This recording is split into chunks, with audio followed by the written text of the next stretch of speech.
শিক্ষামন্ত্রী মহিবুল হাসান চৌধুরী নওফেল বলেছেন, কোনো এলাকায় তাপমাত্রা ৪২ ডিগ্রি বা তার বেশি হলে সংশ্লিষ্ট অঞ্চলের স্কুল স্থানীয় প্রশাসন বন্ধ করতে পারবে। সকালে রাজধানীর আগারগাঁও ঢাকা মহিলা পলিটেকনিক ইনস্টিটিউটে এক অনুষ্ঠানে এসব কথা বলেন শিক্ষামন্ত্রী।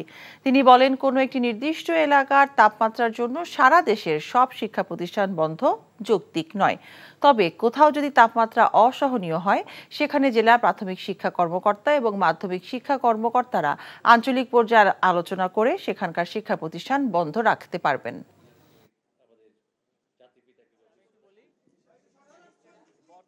ওয়ালটন ফ্রিজ কিনে অনেকের মতো আপনিও হয়ে যেতে পারেন মিলেনিয়াল। সেরা পণ্যের সেরা অফার। এটা বাংলাদেশের ইতিহাসের সর্বোচ্চ তাপমাত্রা নয়, তো সুতরাং এইবার কেন এত আলোচনা হচ্ছে বিদ্যালয় বন্ধ রাখার জন্য, সেটা আমাদের ভাবতে হবে যে বিদ্যালয় বন্ধ রেখে আমরা আসলে কি অর্জন করব।